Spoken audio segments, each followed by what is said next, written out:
So we're going to continue with our series on mission in the Middle Ages. In our previous session, we looked at three instances. We looked at Patrick, we looked at St. Boniface, and there was another one. What was the other one that we looked at? Anyway, we looked at another one too. There's a lot of other stuff we could have looked at earlier than the year 1000. However, we looked at North Africa. That was the other one that we looked at, and how some of the churches survived the advent of Islam and others did not. We are going to continue now. We're going to move up to around the year 1000, and we're going to begin with a question mark about the Crusades, and I'm focusing on the First Crusade here. The First Crusade is going to be our main focus. If we want to get into the other Crusades during Q&A, we can do that.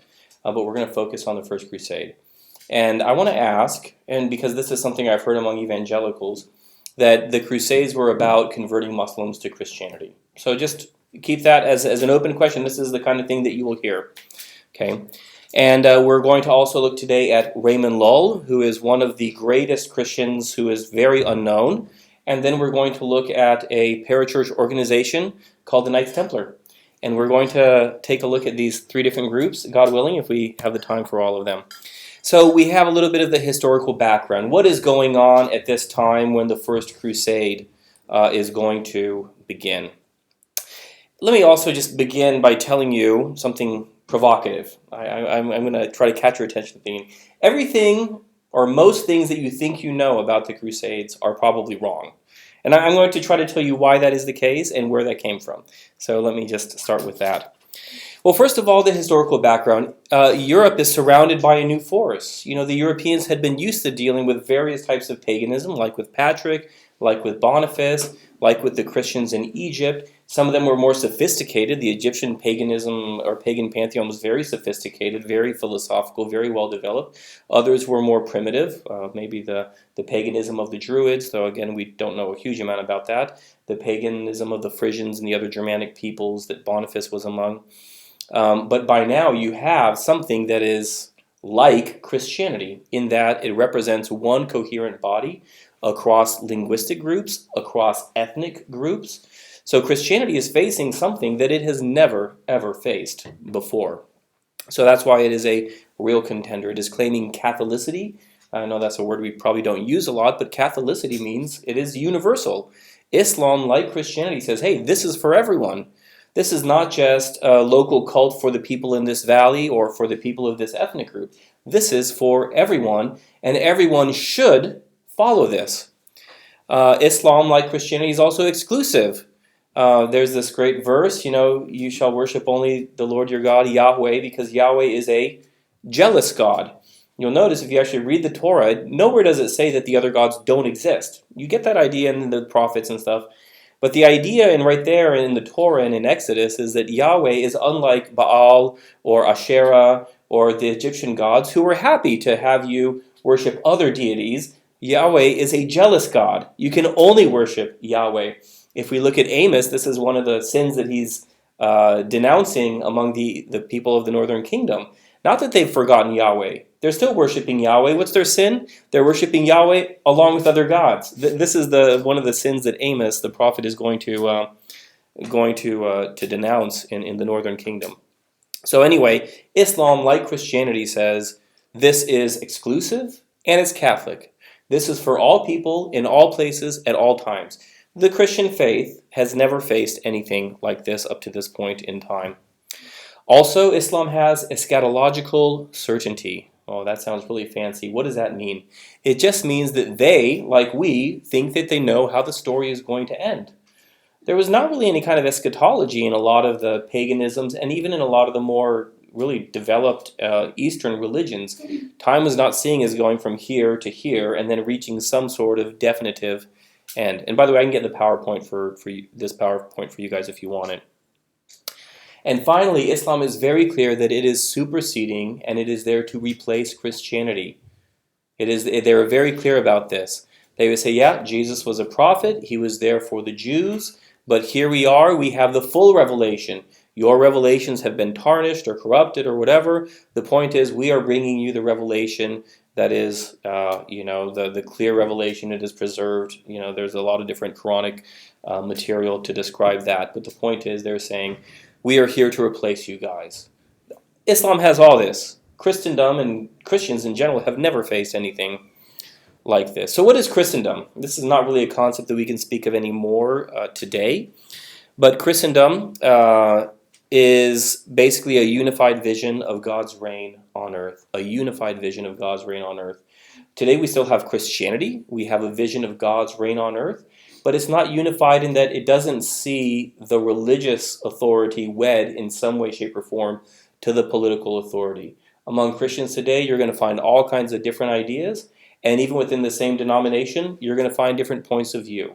So Christendom was a religious political reality for many centuries, although it does not exist anymore. Though Christianity, it existed in the Middle Ages and it continues to exist today.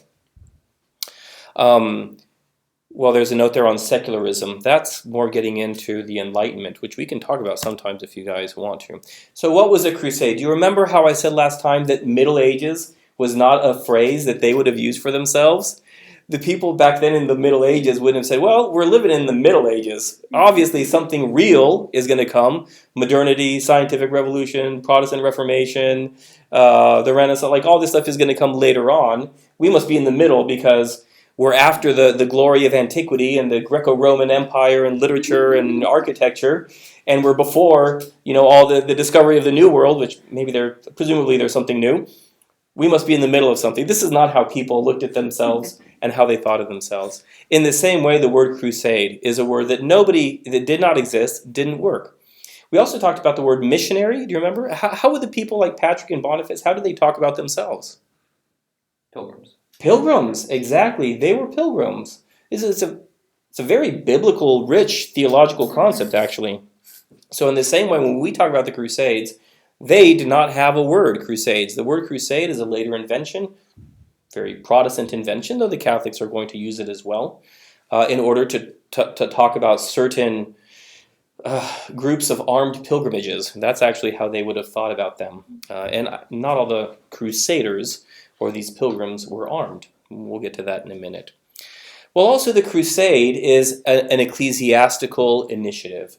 So, of course, there had been wars. There always were wars, and I'm assuming that there always will be wars until the closing of this chapter of the history of the cosmos, the eschaton. So there had always been wars, but these are ecclesiastical initiatives. So that sets these particular ventures, endeavors apart from the other wars. They are all directed against unbelievers or heretics. A crusade could not be issued against fellow Christians, meaning fellow Catholic Christians. Am I on the right screen? No, let's go back, actually. Okay. And let's go...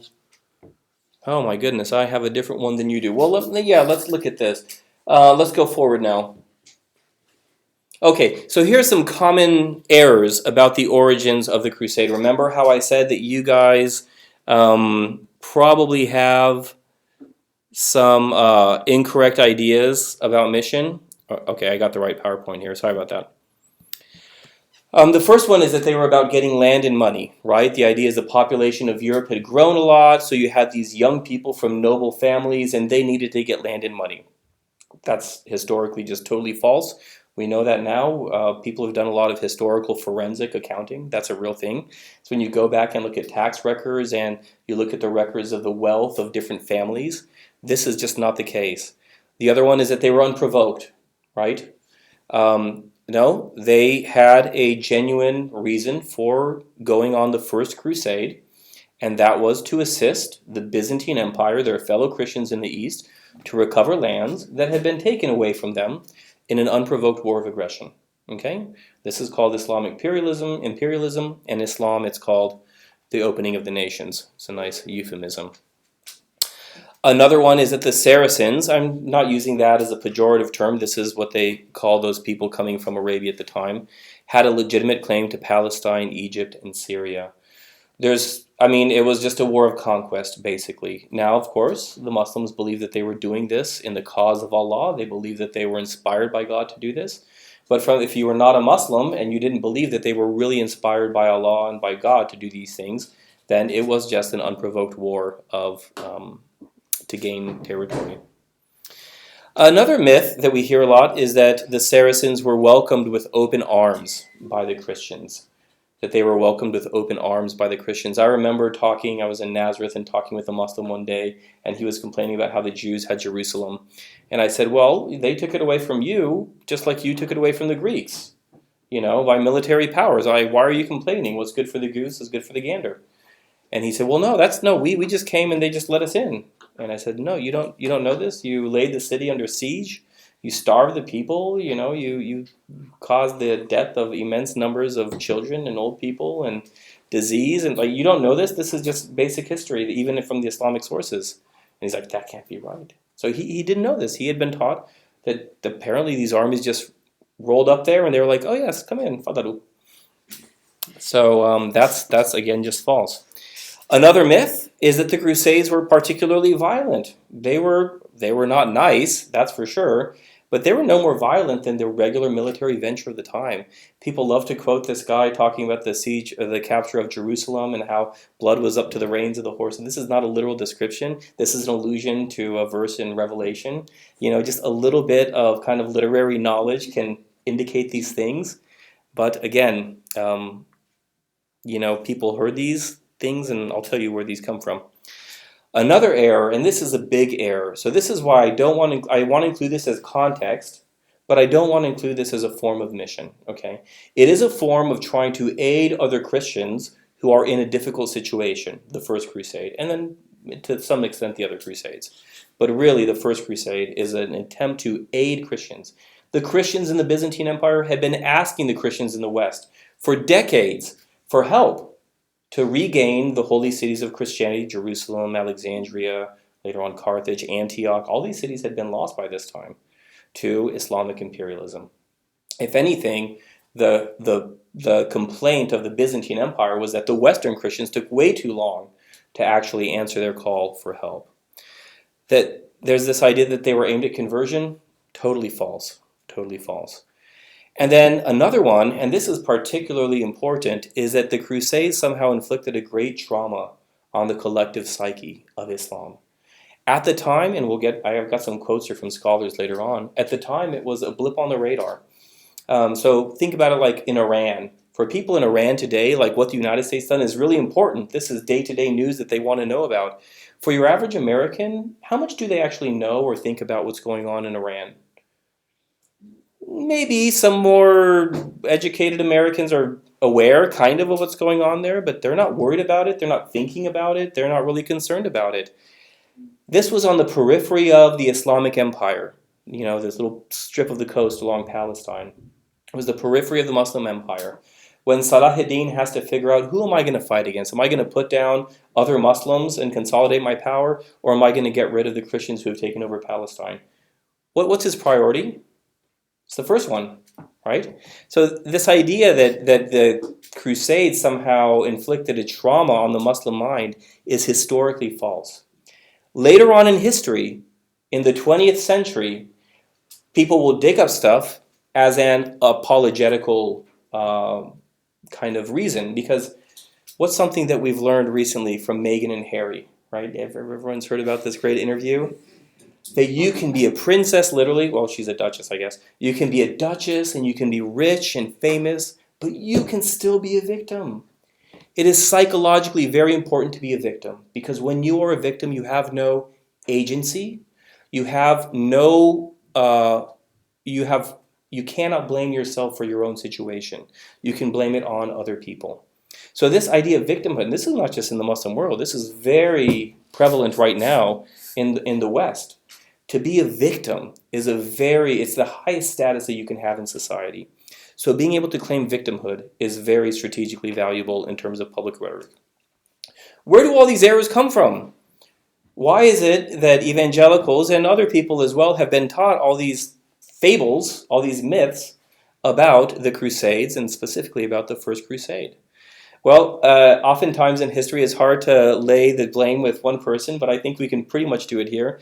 And we've got Stephen Runciman, born 1903, dies in 2000. Stephen Runciman is an Englishman.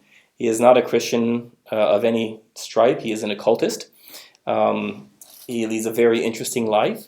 He himself did not think of himself as a historian, but more of a storyteller. But what Runciman does is he writes a 3-volume series on the history of the Crusades. And when evangelicals in the 70s and the 80s are becoming interested in learning more about the Muslim world, they go to those 3 books and they ingest his stories, which are favorable towards the Orthodox, favorable towards the Muslims, and anytime the Runciman can diss or slander the Catholics, he's going to do it. Okay, and no historian of the Crusade today takes Runciman seriously as a historian of the Crusades. We've got fantastic material right now on the Crusades. A lot of research has been done. But within the evangelical world, what happened? These people in the 70s and the 80s, they read Runciman. They thought he was a real historian, which he was not. And then they said, well, here's what we have learned from Runciman. And of course, they had the same anti-Catholic bias that Runciman already had, so that I think was helpful to let him kind of be the authoritative voice. And then they shared that with everyone else. But then evangelicals, with a couple of exceptions, like Rodney Stark, Philip Jenkins, are we going to call him an evangelical? Maybe, maybe not. But then we have had a huge amount of new research in the last decades about the culture of this time in history. So anyway, that I think is one of the main reasons where we get all these errors from. Okay, let's keep going. So here's a great quote from Dr. Susanna Throop. She says, "Crusading was expensive and it was very risky. To go on crusade meant leaving your loved ones and your property, if you had any, vulnerable for at least several years and possibly forever. Going on a crusade was not an easy out for younger sons, as used to be thought," Runciman. "Nor was it a reliable treasure-hunting expedition. It impoverished many more people than it profited." There's all that forensic accounting that I've been talking about. "Nonetheless, because of the spiritual and social rewards on offer for crusading, crusade leaders were never able to fully stop people of both genders and all classes." There's another thing. This was attractive to all different parts of the Christian community from accompanying armed parties on crusade, and it is fair to say that many expeditions, especially those to the Levant, included a wide range of age, social classes, and military experience.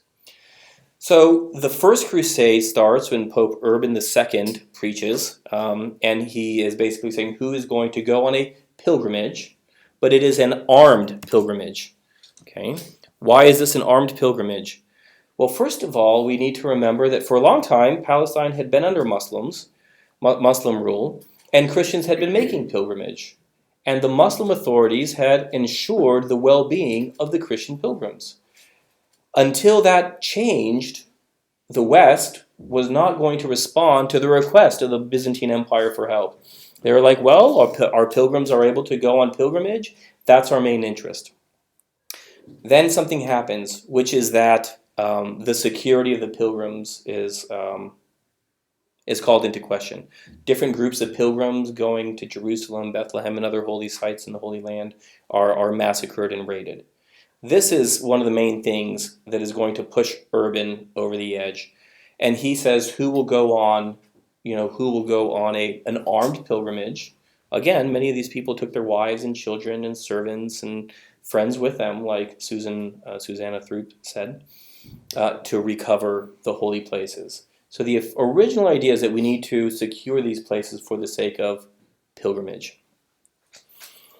And there was an ecclesiastical element. That is the indulgence. The indulgence. Does everyone know what an indulgence is? It took me a while to learn this in Arabic. Sukuk al-Ghufran. It's a very technical word. So in Catholic Christianity, sin has 2 effects. It has the temporal effect and the eternal effect. The eternal effect is heaven or hell. Okay. The temporal effect has to do with penance and with purgatory. The indulgence only takes care of the temporal effect. Whether you go to heaven or hell in the long run is really entirely based on the grace and the mercy of Jesus Christ and your faith in him. That really is what it's based on. But that kind of got lost in the shuffle, if you will, and this idea of the temporal punishment came to the fore. This is going to be a big thing for Luther, and that is going to be a key ingredient in the Protestant Reformation, in provoking the Protestant Reformation. So these crusaders are issued a plenary indulgence, right? So that means you die and you go directly to heaven, which in this time period is an amazing concept and is a huge thing. Amen. So there is the crusaders' indulgence. And also I want to mention that these crusades are not specifically directed against Muslims. The first one is directed towards recovering the Holy Land, which is under Islamic control. But the latter crusades are directed against different heretical groups. So that's just a thing to keep in mind. Okay, let's go to the next one. Okay, there you go. What is an indulgence? There's the screen. I already explained this here. Okay, so I've got a long list of the Crusades. We're not going to go through all of these, but you can see the first one, which is our main focus in Jerusalem, is in at the end of the 11th century, so 1095 to 1099. Was there a children's crusade? There was a children's crusade. This was so popular. I mean, this idea of this pilgrimage to recover the Holy Land gets so much traction that you have these exotic, very charismatic, and I don't mean that theologically, I mean that socially or sociologically, figures leading these crusades, and such that children are just, we're going to go on pilgrimage and God will provide for us because we're going to do a holy good deed. And so, yeah, there was a children's pilgrimage, which ended up being just very disastrous and sad. So the Crusades eventually end. Okay, the final Crusades in Dar al-Islam directed towards a Muslim are in the 13th century. So Crusades that are directed against Muslims in the Holy Land or in the Levant, in that region, they end in the 13th century. They're going to continue in other areas, including here in Spain, in other until a little bit later. So the First Crusade is successful. They end up taking this strip of land and establishing, as you can see, the county of Tripoli, which would be today in Lebanon, and the kingdom of Jerusalem. It's a small chunk of land, and it ends up being unsuccessful in the end. Here is the great Bernard Lewis, a great Jewish historian from Princeton. And he's trying to dismantle this idea that, well, like Muslims have jihad, Christians have crusades. Have you guys ever heard this before? It's very common. Bernard Lewis hates this idea, and he's totally correct. Here we go. The jihad was a sacred mission enjoined by Scripture and incorporated into the Holy Law to continue until all the world was open to the light of Islam. The crusade was a human enterprise, not enjoined, some might rather say forbidden, by Christian Scripture, and undertaken for a limited purpose, to defend, or where lost, to recover Christian territories. Bernard Lewis, Europe and Islam. So anyone who draws a parallel between the Crusades and jihad really, I'm not saying that they're being dishonest, but they're really showing a historical and theological ignorance as to the nature of both of these things. And so that's good. We're learning, not to make these errors. And let's go to Raymond Lull. Well, actually, with that, let's go ahead and pause this and see if we have any questions about the First Crusade. So in a nutshell, the First Crusade is about coming to the aid of fellow Christians who have had their land taken away from them in an unprovoked, wanton war of expression. Where do we have this casus belli, this cause for going to war in the 20th century? This is the justification for the United States entering World War I, right? No one attacked the United States. So if the First Crusade was unjust, American involvement in the First World War was unjust as well. The Second World War is different because the United States was actually attacked in its territory in Hawaii. Okay? So is it lawful, is it moral, is it ethical or not as Christians to assist your neighbor, okay, who has had their property and their land taken away from them in an unprovoked war of aggression? These people said yes. World War I, the United States said yes. There are pacifist Christian arguments to say it is never right to use violence at all. that is the minority position throughout Christian history by far, but it's definitely worth remembering that that is something that is there. Okay, so how did the Crusaders look at themselves? Again, just as a conclusion, they looked at themselves as people who were going on pilgrimage. It had to be an armed pilgrimage because they had to recover the Holy Land. And the motivation for this was to secure these holy sites so that Christians could exercise their freedom of religion and make pilgrimage to these holy sites where Jesus and the apostles had lived and walked and spoken. You can take it or leave it, but that is the way that they were thinking about these things, with the First Crusade especially, and though we've identified a couple of characteristics common to all the Crusades as well.